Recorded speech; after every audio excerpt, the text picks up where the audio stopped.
and welcome everyone on this official platform of Legacy IAS Academy. सोचो, अगर एक wife साल का 11 लाख कमा रही हो तो क्या उसे मेंटेनेंस मिलना चाहिए?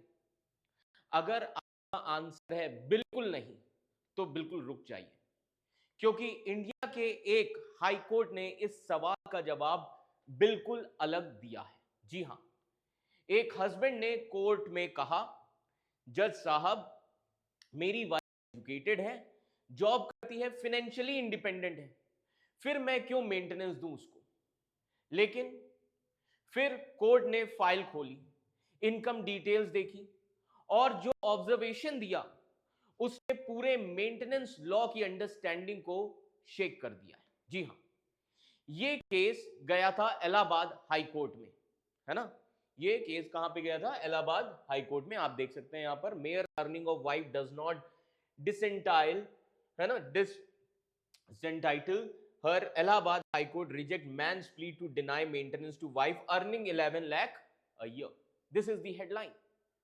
और कोर्ट ने एक पावरफुल लाइन बोल दी, mere earning of wife does not disentitle her. मतलब सिर्फ वाइफ का कमाना मेंटेनेंस खत्म नहीं करता, लेकिन कहानी यहीं खत्म नहीं होती है ना? हस्बैंड की income eligibly 40 lakh per year है, वाइफ की income 11 lakh per year. Family court ने 15,000 पर मंथ मेंटेनेंस का ऑर्डर दिया था। हस्बैंड ने इसको चैलेंज किया। अब सवाल यह था, क्या मेंटेनेंस सिर्फ उनके लिए होता है जो बिल्कुल बेरोजगार है, या फिर मेंटेनेंस का मतलब कुछ और है, डिग्निटी, स्टेटस या स्टैंडर्ड ऑफ लिविंग? तो आज के हम इस वीडियो में सिर्फ एक न्यूज डिस्कस नहीं करेंगे, हम एक्चुअली में समझेंगे कि सेक्शन 125 का असली पर्पस क्या है, स्टैंडर्ड ऑफ लिविंग का लीगल मतलब क्या है, और क्या वर्किंग विमेन को भी मेंटेनेंस मिल सकता है।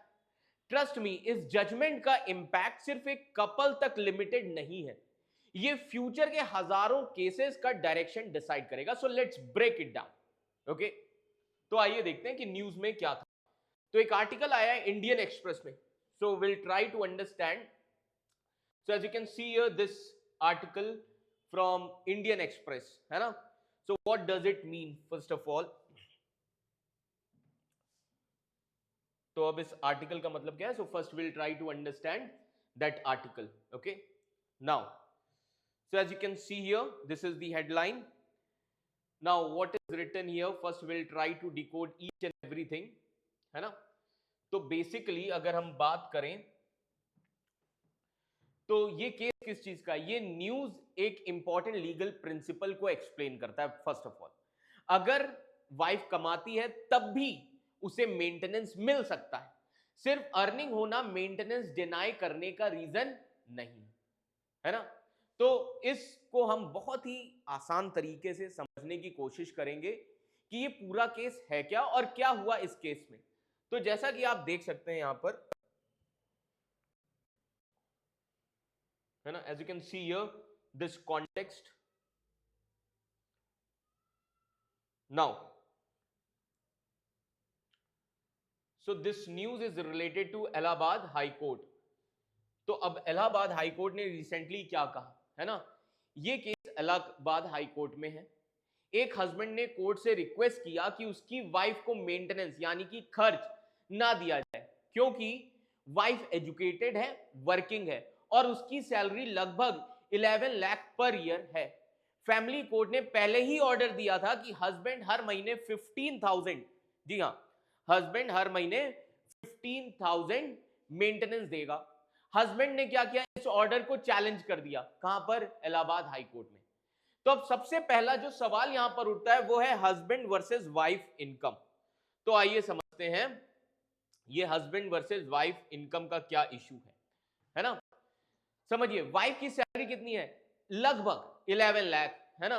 11 lakh as per income tax return के हिसाब से। नाउ ये वाइफ की सैलरी है। हस्बैंड का क्लेम क्या है? फाइनेंशियल प्रॉब्लम्स है, जॉब छोड़नी पड़ी थी, पेरेंट्स की भी देखभाल करना है उसे। वाइफ का क्लेम क्या है? हस्बैंड सच नहीं बोल रहा है। कोर्ट रिकॉर्ड के हिसाब से हस्बैंड पहले 40 लाख पर एनम कमा रहा था अप्रैल 2018 से अप्रैल 2020 तक। यहां क्लियरली इनकम में बहुत बड़ा डिफरेंस है। हस्बैंड की इनकम 40 लाख और वाइफ की कितनी 11 लाख एनुअली, आप देख सकते हैं, है ना। अब इन सभी चीजों पर कोर्ट ने क्या कहा? अब bench of justice Madan Pal Singh, इन्होंने क्या ऑर्डर दिया, कोर्ट ने क्या कहा? तो जस्टिस मदन पाल सिंह ने बहुत इंपॉर्टेंट बात बोली, mere earning of wife does not disentitle her from the maintenance. मतलब सिर्फ इसलिए कि वाइफ कमाती है उसे मेंटेनेंस डिनाई किया जा सकता है, ऐसा नहीं। अब इस पर कोर्ट ने एक और चीज बोली, कोर्ट ने इस चीज को लेकर एक बहुत ही इंपॉर्टेंट चीज बोली, और वो है सेक्शन 125। जी हां, कोर्ट ने सेक्शन 125 सीआरपीसी का पर्पस भी एक्सप्लेन किया इसी के साथ। तो आइए समझते हैं कि सीआरपीसी क्या है ना। तो let's try to understand. So as you can see here, तो कोर्ट ने सीआरपीसी सेक्शन 125 का पर्पस इसमें एक्सप्लेन किया। अब सेक्शन 125 सीआरपीसी का क्या कहता है ना।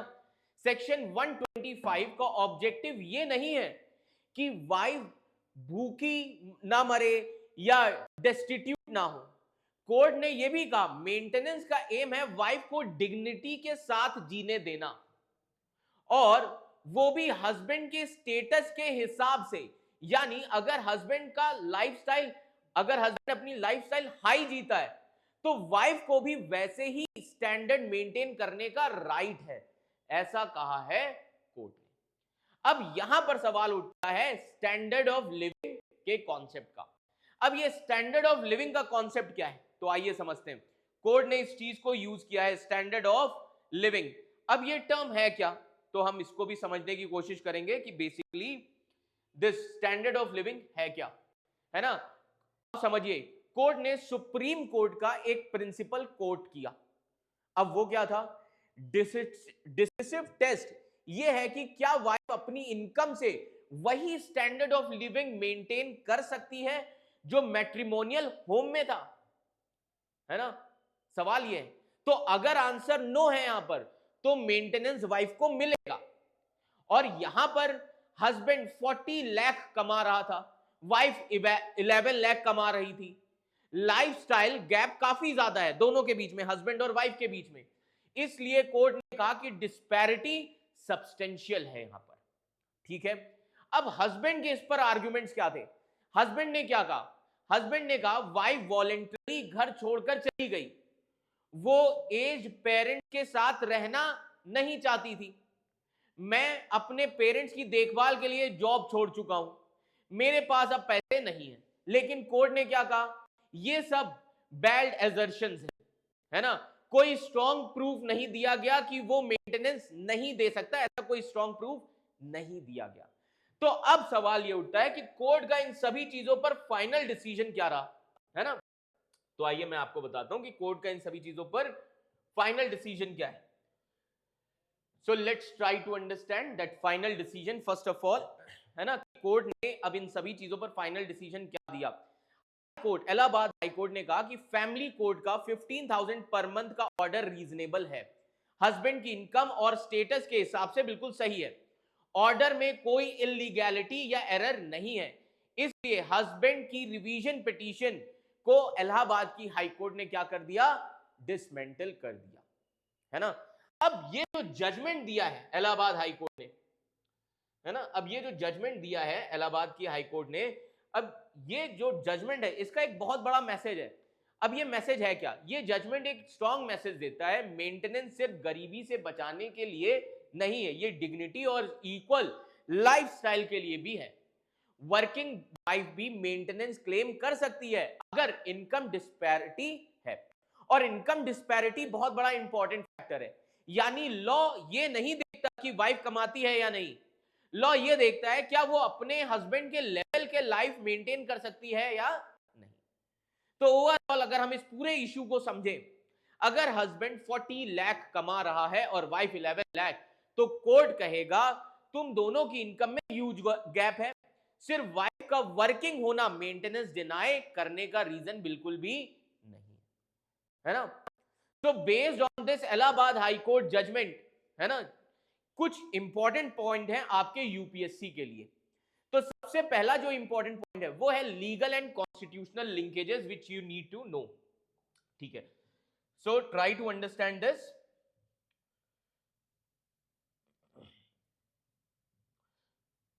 So how it is relevant in UPSC? Relevance in UPSC examination. First thing is legal and constitutional linkages. Legal and constitutional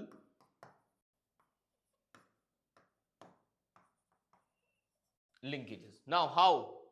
So this is important from the perspective of GS paper 2.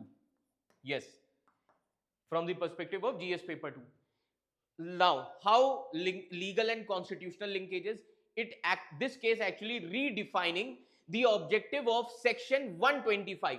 It actually redefines section 125 CRPC. Yes, the court has actually clarified that objective of section 125 of the criminal procedure code is not merely to prevent destitution, okay, but to ensure that wife can live with dignity consistent with the status of her husband. Then this is also related to the article 21 right to life. It is also related to right to life. बहुत सारे लोग confuse हो जाते हैं कि sir ये right to life कैसे यहां पर लिंक करेगा. Again it is related to GS paper 2, है ना, right to life article 21. See, by emphasizing living with dignity rather than just survival, this judgment aligns statutory maintenance laws with the fundamental right, okay, like right to life, personal liberty, which is actually guaranteed under article 21 of the Indian Constitution. Now third important thing is now decisive test for maintenance. Now decisive test for